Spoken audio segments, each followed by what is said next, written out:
Welcome to ZKast, everyone. I'm Zeus Caravallo from ZK Research, and I'm here on site at Fortinet Accelerate 2024 in Las Vegas. I'm joined today by John Maddison, CMO of Fortinet. John, how you been? It's been a while since I've seen you. Great, and welcome to our event. Yeah, this is a great event. I mean, the theme of this event is to step into the platform, and that's a concept I think that Fortinet at least has been articulating for quite some time. It seems like it's become a lot more commonplace in the security industry now. So from your perspective, start up with just defining what that platform is. Yeah, well, I think people would say, oh, platform's the hot word right now. We've been doing platforms for a long time, a long time. As long as in a platform company. Yeah, and so I think, you know, based on our operating system, so the word platform to us can mean many different things. I think each customer will have its own platform journey. There'll always be a need for point solutions because cybersecurity changes a lot and infrastructure, but a lot of features become commoditized, like take IPS and firewall, it's next-gen firewall. Yeah. Let's take a proxy and antivirus, and that becomes a secure web gateway. And so the commoditization means you can get these platforms. You could even take it a step further by moving it into what I call a suite platform, which is endpoint and SOC into XDR, or SD-WAN and SSE into single vendor SASE. And then we've still got some vendors who are saying, oh, wait a minute, I need a dual platform strategy, so the dual sourcing strategy. So again, I think the platform journey will be customized for every customer there, but I think you got to look under the covers to see what that platform is. Is it just some APIs? Is it a bunch of virtual machines? Is it just a badge stuck on there because you've acquired it? Yeah. So look under the covers for that single operating system, that single console, that single analytics engine, that single client. Yeah, it's interesting. In fact, a lot of the user sessions I was at here, the voice of the customer sessions, even though they were on topics such as ZTNA or FortiSIM, the value always came back down to the single management console, which is really where the strength of that platform seems to come through from an operational perspective. I think the management console is always the hardest to do. Yeah. And so you can't do it if you cobble together a bunch of acquisitions. You can't, because you just can't merge them. So you always end up with 5 or 6 consoles. So for us, that's that swivel chair management, right? It is, and it's just bolted together and it never really works. And so for us, again, FortiOS, our operating system, is the key, and we keep adding functionality inside there. But also, it means we still have a single console, a single analytics engine, and then also a single client. Those are important things. Yeah, and since you mentioned FortiOS, the news from the show was the release of FortiOS 7.6, and I noticed that was packed with a bunch of new features and functions. Can you talk about what those were and what it means to your customers? Yeah, well, I think if you even go 5 years ago, when we did a FortiOS operating release, it'd be some firewall features inside an appliance. These days, when we do a release, it's firewall features, it's SD-WAN features, it's SASE in the cloud features, it's client features, it's some of the new AI inside the analytics engine, it's some of the management capabilities. And so in the future, when we do these releases, it's not just a very monolithic release inside in a hardware appliance. It's features across all those areas. Because we truly believe that we're moving into this, what we call this third era of network security, where there's many more edges, and not only do you have to protect against threats, but you have to protect the data from leaving. And so these releases now are much more than a single release in a single appliance. Yeah, in fact, the way you and I were talking earlier about a good analogy to think about the value your platform brings is to think of the Apple ecosystem, right? Where people never really argue whether their phone's best of breed or their tablet's best of breed. It just, because of that operating system, everything works together.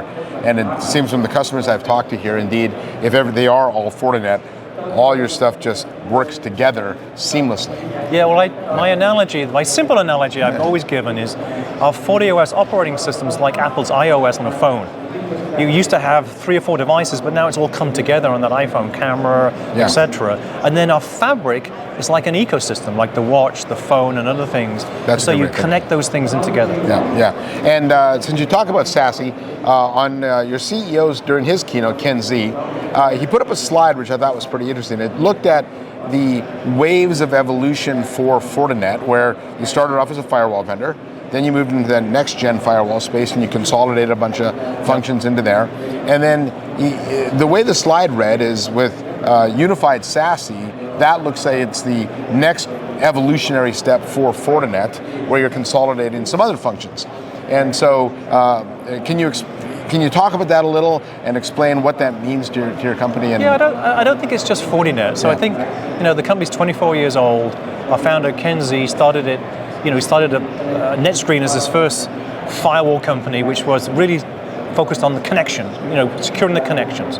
It's stateful firewall. But it soon became apparent with the applications becoming richer that you needed to look at the application, you needed to look at the content. So this whole next-gen firewall came into place where you're looking at applications and content. And now we think the third era is coming where you're having to look at the data, but also the edges have spread all over the place. Yeah. And so now it's not just a hardware appliance. It's a as a service capability. It may be an agent capability. It may be cloud native capability. It may be API protection. And then you have to look at more things, not just the application, but look at the data as well and where it's going. So this third era, unified SASE as we call it, goes beyond SASE's definition of just SSE and SD-WAN into the LAN, into the WAN and into the cloud, but you need a platform, an OS that can work in the cloud, from the cloud, and in hardware. And into people's homes as well. And into people's homes. Yeah. Exactly, and that's been sort of an interesting trend to watch with hybrid work looking like it's not going to go away anytime soon. This concept that you're talking about where data is everywhere, it literally is everywhere. Yeah, from people's homes. And I've even talked to when you talk to the cloud providers and the telcos, they're all coming out with their own edge platforms. And so customers want to adopt that to put more data in more places so they can do more analytics on it.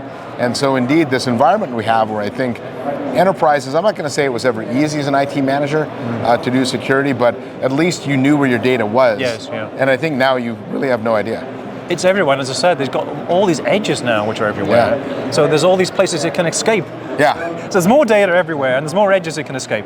Yeah, in fact, the concept of the edge is interesting. I had dinner the other night with one of my CIO customers, and I asked him what he's thinking about doing with edge, and he said, I don't really know, because every time I talk to a vendor, they tell me they're an edge company. As far as I can tell, if it's not cloud, now it's edge, and he's got to think about how he secures all of those things now. So that's a lot more complicated today. It is, and that's why you need to be able to deploy in the cloud, from the cloud, in small packaging, to protect maybe micro branches into campus environments. There's still a lot of data center perimeters.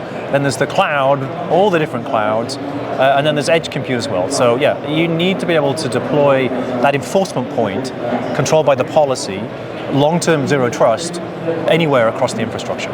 Yeah, and I wanted to talk a little bit more about the LAN and the network as well. I noticed recently the Gartner Magic Quadrant came out for wired and wireless LAN, and Fortinet actually made their way into the leader quadrant this year. So congratulations on Thank that. You're in the SD-WAN Magic Quadrant as well. So I think it's fair to say, when I've thought about Fortinet historically, you would be big S, little n. But now it seems like you're big S, big N. So what does that mean to you to be recognized that way? And I think it's big. Yeah. A lot of people say, if I got a platform that sits across SD-WAN and firewalling and SASE and access points, they'll go, well, it must be kind of SMB or mediocre. We're a leader in all those Magic Quadrants. Yeah. So it's enterprise class with the same operating system. I don't think anybody's been able to achieve that, because usually it's the different vendors in the Magic Quadrants, or if it's the same vendor, they've acquired it so they get the enterprise class. And so get it to be a leader in 3, a challenger in 1, in that secure networking area with the same operating system, same management console, is a pretty incredible achievement. So do I think of you as a security first company or a network first company, or a little bit of both? We call it secure networking. Yeah. The company was founded on the secure networking principle that networking trusts everything and connects everything. And we're saying it's more of a zero trust where you look at everything and check everything before you do the connection. Long term, I think that'll make its way into AI and looking at the kind of the contextual view of what's going on with that connection, not just applications and data and posture. Okay, so you brought up the A word. I did? AI, yeah. I was trying to avoid it. And actually this is the first event that was a little refreshing to not be hit over the head with AI all day long, every day. Yeah. But I thought the demo that Fortinet provided in the keynote on AI was pretty interesting. In fact, the investors sitting behind me, they were all interested in that as well. So talk about the role of AI in security and how that changes the operational model. Yeah, well, we see AI, being across everything. And so we've worked on AI for a long time with our threat intelligence that's got a huge amount of data. And so AI eventually will allow us to identify campaigns in the wild, not quite there yet. And then AI, Gen AI, sitting in our products, to enable them to be used more effectively, configure.